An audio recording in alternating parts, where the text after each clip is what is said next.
It was the summer of 1943, somewhere east of Kharkov. The smell of oil and mud filled the air as the mechanics of the Wehrmacht's 6th Army worked tirelessly to keep their overworked vehicles alive. On that day, a group of exhausted soldiers brought in something none of them had ever seen before. A small, square-shaped vehicle with Willys stamped on the hood. It was covered in mud, riddled with bullet holes, yet still started with a single turn of the key. The men stood in silence. One of them, Feldwebel Otto Kruger, a senior mechanic who had spent years repairing the complex Einheits PKW trucks of the German army, walked around the strange machine. "Was ist das?" "What is this?" he murmured, brushing off the dirt from the olive-drab surface. The vehicle seemed primitive at first glance, almost toy-like compared to the precision engineering of German machinery. But the more they looked, the more questions arose. The Wehrmacht was a force obsessed with standardization and mechanical perfection. Every vehicle in its ranks, from the massive Sido Kfz half-tracks to the Horches and Opels, was designed with complexity and power in mind. They were built to impress, but also to demand frequent maintenance, exact spare parts, and skilled mechanics. The Allies, by contrast, had built something radically different. A vehicle designed not for prestige, but for purpose. The captured machine was an American Willys MB Jeep, one of the hundreds that had already begun to appear in the North African and Eastern fronts through Allied supply chains. Its small 4-cylinder engine, the Go Devil, produced only 60 horsepower, yet it could climb hills that heavier vehicles couldn't. It was short, light, and easy to handle. For the Germans, who prided themselves on engineering sophistication, it was almost shocking to see something so basic and so effective. Kruger and his team began the examination as they would with any captured Beutefahrzeug, a war prize. The Wehrmacht's Heereswaffenamt, Army Ordnance Office, routinely catalogued such finds, sending technical reports back to Berlin. The mechanics opened the hood and found a simple engine layout. No complicated carburetor system, no delicate fittings, just clean design, accessible parts, and a layout that seemed to invite repair rather than resist it. They removed the oil filter, inspected the transmission, checked the axles. Each time their surprise grew. "It's like a tractor," Kruger whispered, half admiring, half mocking. "Crude, but indestructible." Outside, younger soldiers gathered to see the curiosity. One of them, barely 20, climbed into the driver's seat and turned the ignition. The motor roared to life. Its sound was steady, confident, nothing like the refined purr of German engines. The boy shifted gears, and the small vehicle lurched forward over the muddy ground, bouncing, splashing through puddles, but never stopping. Laughter broke out. Even Kruger smiled. It wasn't beauty, it was function. What the Germans did not yet realize was that the Jeep represented a completely different philosophy of war mobility. While German vehicles were specialized, designed for particular terrains and missions, the American Jeep was universal. It could serve as a reconnaissance car, ambulance, communications unit, or even a field artillery tractor. In the American Army, every officer, every soldier could drive one. It was, in every sense, the people's machine. By contrast, the German system required logistics chains that were already stretched thin by 1943. Spare parts had to be delivered across thousands of kilometers, and complex vehicles often broke down in conditions far harsher than European roads. The Jeep, on the other hand, was born in the mud, designed by necessity, not vanity. Kruger noted this in his field journal. "American design, unrefined but logical. It works." Those few words, preserved later in captured German documents now archived at the Bundesarchiv, illustrate the silent respect the enemy held for this small machine. The team spent the next 2 days disassembling the Jeep completely. They mapped out its systems, measuring each component. There was no over-engineering, no unnecessary weight. Even the windshield folded forward to reduce air drag and allow easier transport. The Germans realized that this was not just a vehicle, it was a tool, one that embodied the industrial genius of a country that valued simplicity over sophistication. By nightfall, Kruger reassembled the vehicle. The test drive was scheduled for the next morning. The soldiers joked that it might collapse after the first kilometer. It didn't. It started on the first try. As the Jeep moved across the ruined countryside, the men followed in disbelief. It crossed trenches, climbed small embankments, and sped through the same mud that had trapped German trucks for hours. The driver looked back and laughed. "Herr Feldwebel," he shouted, "we've been building the wrong kind of car." Kruger didn't respond. He simply nodded. Somewhere inside him, a truth was sinking in, one that he would never dare put into an official report. They had never built anything like this. The captured Jeep became a prized possession of the unit. It was repainted with German markings and used for weeks until it finally broke down, not from mechanical failure, but from lack of spare parts.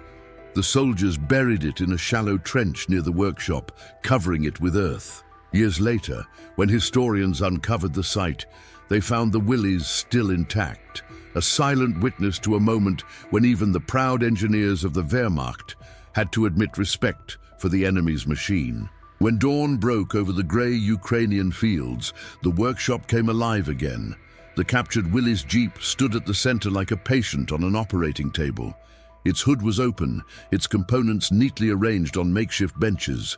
Around it, the mechanics of the Wehrmacht prepared their tools: calipers, micrometers, notebooks, instruments of a different kind of battle, the war of design. Feldwebel Otto Kruger had received orders from his superior to complete a full technical evaluation of the American vehicle.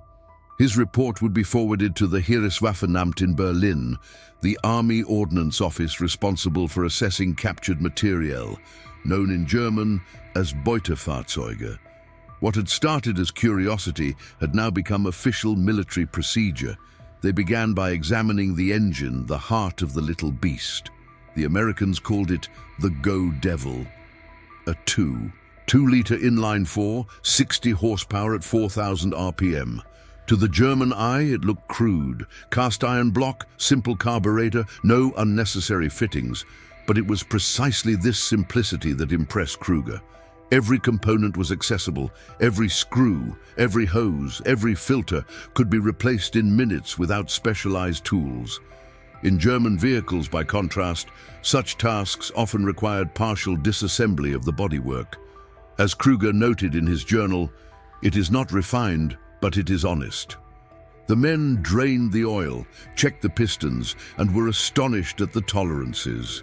The American machining was not as tight as German standards, but that, paradoxically, was its strength. The slightly looser fits allowed the engine to operate even with dust, mud, or imperfect maintenance.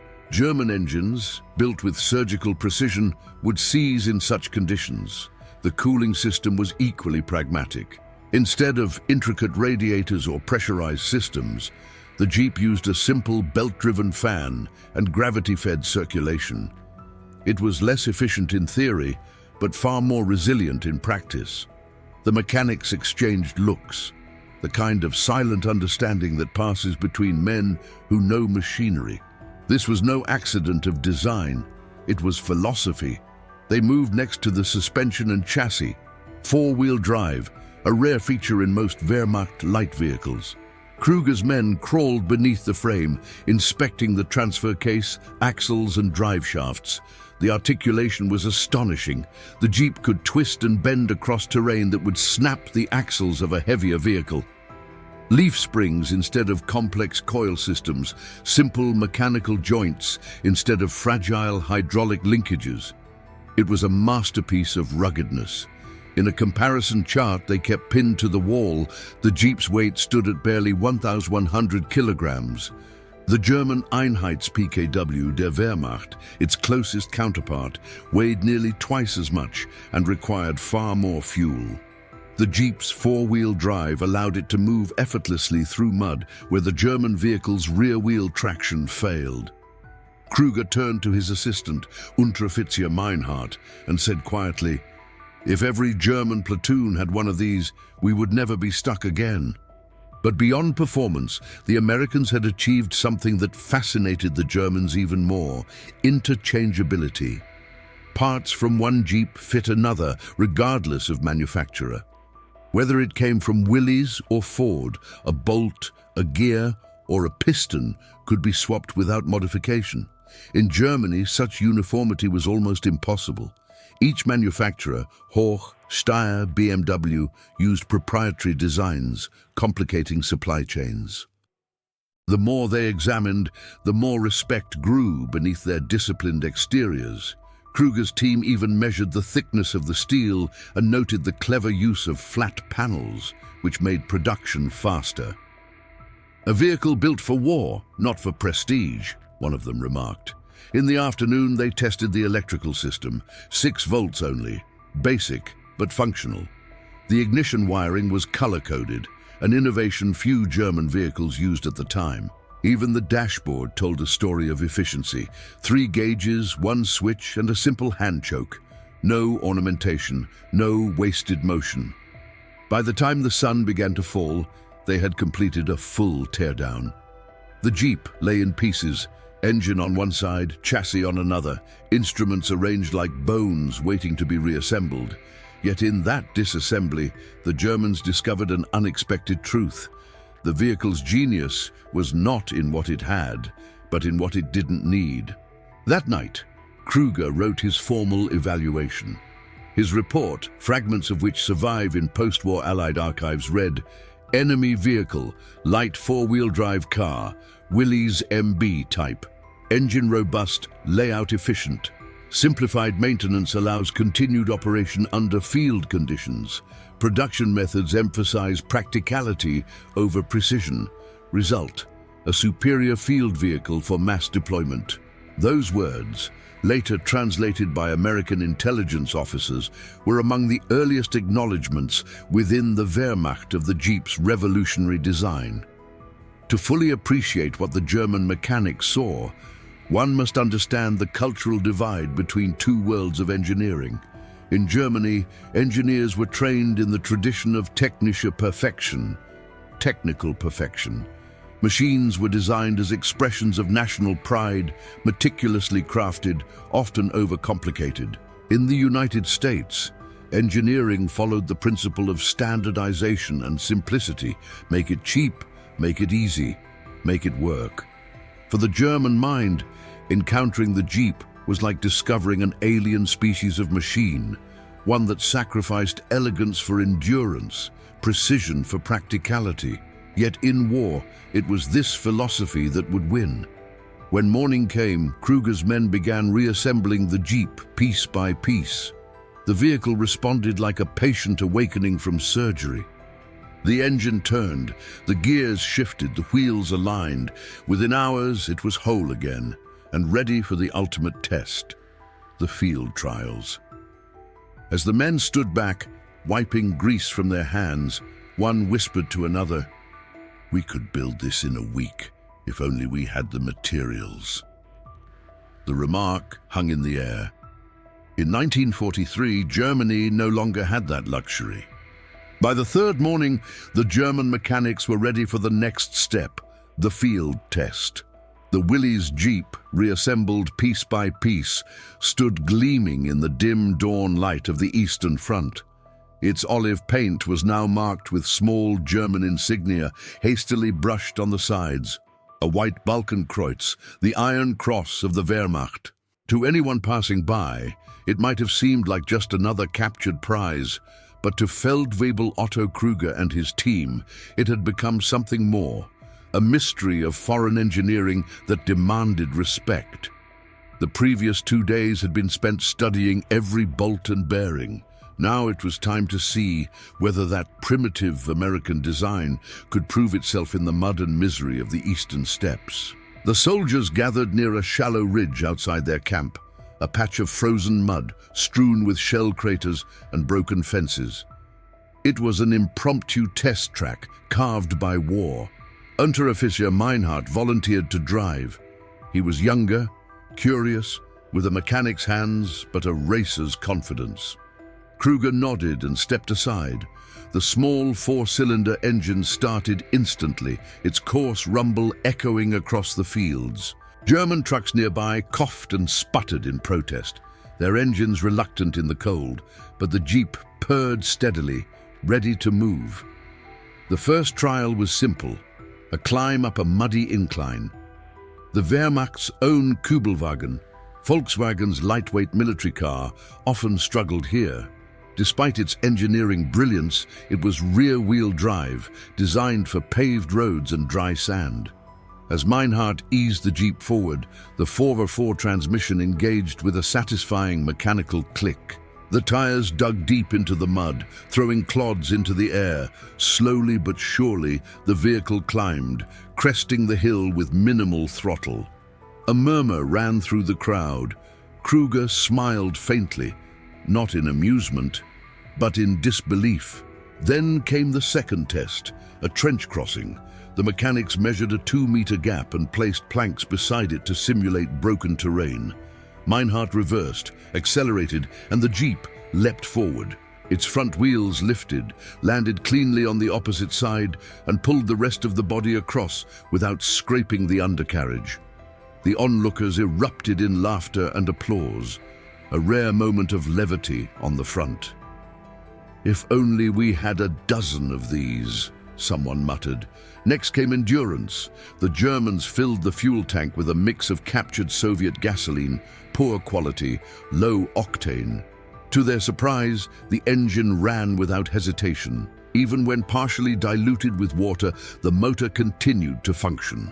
Kruger noted this with awe. "Their engines don't need perfection," he said. "They just need to work." For hours, the Jeep performed task after task, towing a 37mm anti-tank gun, carrying wounded soldiers, hauling ammunition boxes. Each time, it returned to camp unscathed. The mechanics realized that the Americans had designed the vehicle not for comfort or prestige, but for survival, a concept foreign to the German design ethos. When they attempted the same course with their own Steyr 1500A, the difference was humiliating. The heavier truck sank deep into the mud, its complex clutch system overheated within minutes, and 2 soldiers had to push it free. By contrast, the Jeep idled nearby, unbothered, as if mocking its German counterpart. That evening, around a makeshift fire, the men discussed what they had seen. Kruger was thoughtful. "We have spent years chasing precision," he said, staring into the flames. "But perhaps the Americans found something simpler, a machine anyone can use, anywhere." Later, he wrote a supplemental note in his field log. "The enemy's light car demonstrates an exceptional ratio of power to weight. The simplicity of its mechanical systems ensures continued function even under improper handling. Our vehicles, while superior in craftsmanship, are inferior in adaptability." In Berlin, the official attitude toward captured Allied equipment was mixed. Some engineers dismissed such reports as anecdotal, but others, particularly those at the Heeresversuchsanstalt Kummersdorf test center, began to take notice. Technical bulletins later confirmed that multiple Willys Jeeps had been captured and tested, with results similar to Kruger's observations. A confidential 1944 report described the Jeep as an enemy vehicle of unusual reliability. On the front lines, the practical lesson spread faster than paperwork. German units began using captured Jeeps wherever possible.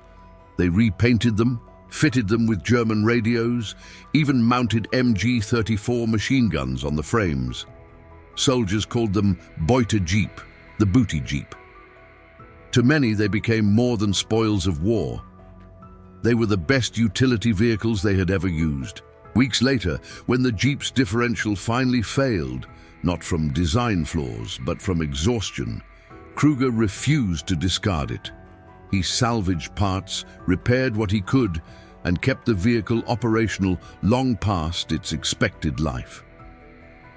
When American forces advanced months later, they would find several such jeeps still in service under German markings. For the men who had witnessed its trials, the lesson was unforgettable. The jeep had shattered their assumptions about engineering superiority. Its success on the field was not just a technical triumph, it was a philosophical one. In its boxy frame and rattling engine, they saw the embodiment of an idea Germany's war machine had forgotten, that perfection means nothing if it cannot endure imperfection. By the time Kruger filed his final report, the war was turning against them. Yet as the eastern wind howled through the wreckage of the front, he couldn't help but glance once more at the American jeep standing proudly in the corner of the yard, mud-splattered, dented, alive. "A strange little machine," he muttered, "but perhaps the smartest of us all." By late autumn of 1943, word of the captured American jeep had spread far beyond Feldwebel Otto Kruger's small field workshop. Officers, engineers, and even liaison staff from neighboring divisions came to see it. The little beast, as soldiers called it. What began as curiosity had become an informal experiment, one that challenged the very foundations of German engineering pride. The Wehrmacht's culture of mechanical superiority was deeply rooted. From the precision optics of Zeiss to the high-tolerance engines of Maybach, German craftsmanship had long been the envy of the world. The Jeep, however, mocked that tradition. It ran on bad fuel, tolerated abuse, and defied the logic of over-engineering. To many, it was an insult to the idea of technische Perfektion. To Kruger, it was revelation. In the first week of October, a small convoy of officers from the Heereswaffenamt arrived. Among them was Hauptmann Erich Volkmann, a military engineer assigned to evaluate captured Allied vehicles for potential adaptation. He had reviewed dozens of enemy machines before, British trucks, Soviet tanks, French armored cars. But this one, he would later write, was unlike any other. Kruger stood by the jeep as Volkmann circled it, taking notes. The vehicle, patched together from weeks of use, was still operational. Mud streaked its sides, and the front bumper bore the scars of its field tests. Volkmann climbed in, tested the pedals, and remarked on the comfort of the driving position. "No unnecessary fittings," he said, impressed. "Every centimeter has purpose." For the next hour, Kruger demonstrated what his team had learned. He explained the four-wheel drive system, the simplified gearbox, and the rapid maintenance procedures. He emphasized how quickly the Jeep could be disassembled and reassembled, a process that took them barely 3 hours after practice. Volkmann watched in silence. Then he gave his verdict. "If we had such a vehicle on every front," he said, "our logistics would look very different." The remark, though casual, carried weight. Within weeks, similar reports reached Berlin, confirming that the Americans had achieved a breakthrough in light vehicle design. The Jeep was small, cheap, and easily mass-produced, the embodiment of wartime industrial pragmatism.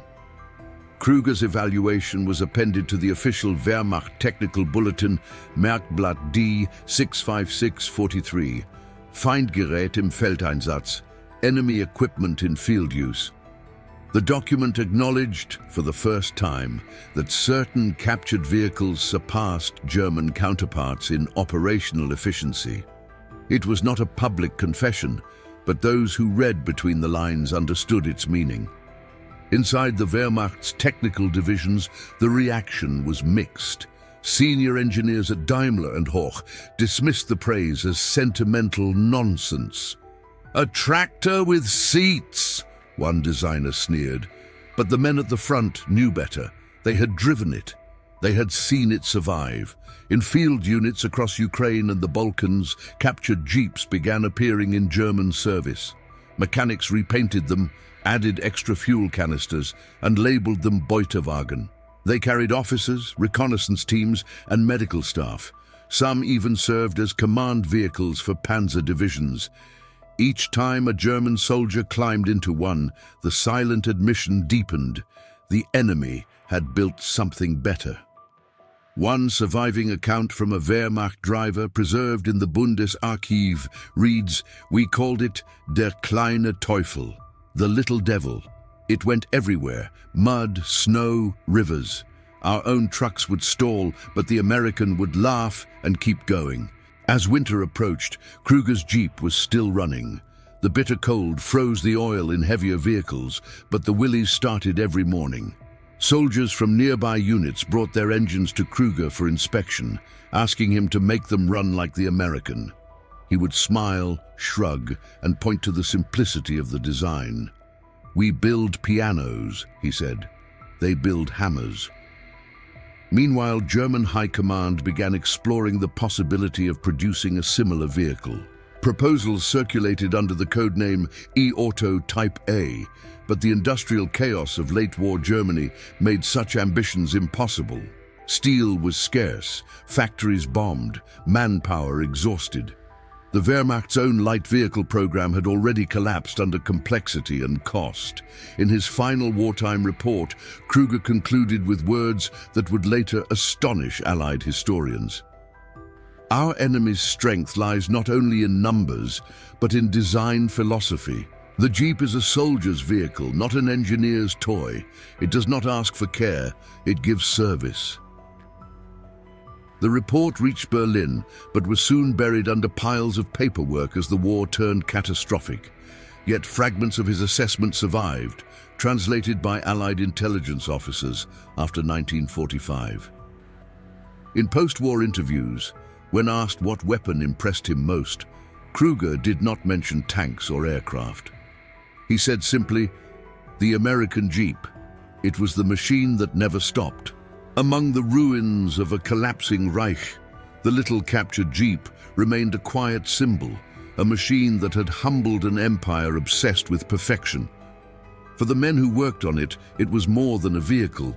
It was a mirror reflecting what Germany had lost: practicality, adaptability, and the courage to build simple things well. The spring of 1945 brought silence to the ruins of Europe. The war that had begun with the roar of tanks now ended with the rattle of surrendering engines. In the debris of the Eastern Front, among burnt-out trucks and shattered armor, a few vehicles still stood ready, captured American Jeeps wearing faded German markings, their paint chipped, their purpose fulfilled. Feldwebel Otto Kruger's unit, now retreating westward, still had one. Its once proud Balkenkreuz had been scraped away, replaced again by the original olive-drab star. The soldiers joked that the vehicle had changed sides as easily as it changed gears. To them, it was not a trophy anymore. It was survival. As the Wehrmacht crumbled, Kruger's small group made their way through Poland and into the collapsing borders of Germany. The Jeep carried their wounded, their tools, and what little remained of their fuel. It climbed over debris-strewn roads and forded flooded ditches long after German trucks had been abandoned. When all else failed, Kruger later wrote, the Jeep kept going. When the war ended in May, the vehicle was seized by advancing American troops. Ironically, it returned to its original owners, battered but running. The American sergeant who took possession of it reportedly laughed and said, "Guess she made the full tour." But the story of the Jeep did not end with the war's end. In many ways, it was only beginning. Across Europe, engineers and soldiers who had witnessed its performance carried its lessons into the post-war era. Among them was Kruger himself. After being released from an Allied internment camp in 1947, he found work as a civilian mechanic in West Germany. The new Federal Republic was rebuilding, and with it came American aid and thousands of surplus Jeeps. When Kruger saw them again, neatly lined up under the Marshall Plan supply depots, he smiled. "I knew this machine would outlive us all," he said in an interview recorded decades later. "It was built for war, but it survived because it was built for men, not armies." By the 1950s, the Jeep had become a global symbol. From the dusty roads of Korea to the jungles of Indochina, its silhouette became synonymous with mobility and endurance. Nations rebuilt their industries around its design principles. France produced the Hotchkiss M201, nearly identical to the original Willys. Japan's Toyota, observing the same ideas of simplicity and reliability, developed the Land Cruiser. Even Germany, the nation that once dissected the Jeep as an enemy artifact, adopted its spirit in the post-war Volkswagen Type 181, a distant descendant of the Kübelwagen, this time shaped by lessons learned in defeat. Historians later argued that the Jeep's success marked a turning point in the philosophy of engineering. It proved that sophistication does not always mean superiority. In a time when the Axis powers pursued technological grandeur, jet engines, super-heavy tanks, rocket artillery, the Allies had won with something humble, accessible, and endlessly adaptable. In 1951, a NATO technical memorandum on field vehicles referenced the Jeep as the benchmark of universal design, noting that its efficiency derives from the deliberate elimination of all that is unnecessary. That phrase echoed almost word for word what Kruger had written 8 years earlier. It does not ask for care, it gives service. Back in his workshop in Hamburg, Kruger kept a single souvenir, a small rusted bolt from the original Jeep he had tested in 1943. He mounted it on a wooden plaque beside his workbench. Colleagues often asked about it, assuming it came from a German vehicle. He would shake his head. "No," he said quietly, "from the American car that taught me humility." The legacy of the Jeep lived not only in machines but in minds. It reshaped military thinking, inspiring the next generation of utility vehicles, from the British Land Rover to the German Unimog. It became the blueprint for modularity, interchangeability, and rugged design. And beyond the battlefield, it entered civilian life, symbolizing freedom, resilience, and the open road. Even decades later, veterans from both sides recalled the same image. A little vehicle crawling through the mud, its wheels splashing through chaos, indifferent to nationality. It was an equalizer. It carried generals and privates alike, wounded and whole, victors and vanquished. In 1965, an aging Kruger was invited to a symposium in Munich on wartime engineering. When asked about his experiences with the American Jeep, he paused for a long moment before replying, "It was not the fastest nor the most powerful, but it was the most honest. It never pretended to be more than it was. And that," he added softly, "is why it never failed." That quiet confession from a German mechanic, once loyal to a regime obsessed with technological dominance, encapsulated a truth that history would not forget. The Jeep had done what no weapon or ideology could. It had earned the respect of both sides. When Kruger died in 1972, his family found among his papers a faded photograph of him standing beside the Jeep in 1943. On the back, he had written just 5 words: Einfach, stark, für immer. Simple, strong, forever. The words could have served as the epitaph not just for a man, but for a machine, one that outlived empires and defined an era where simplicity proved mightier than perfection.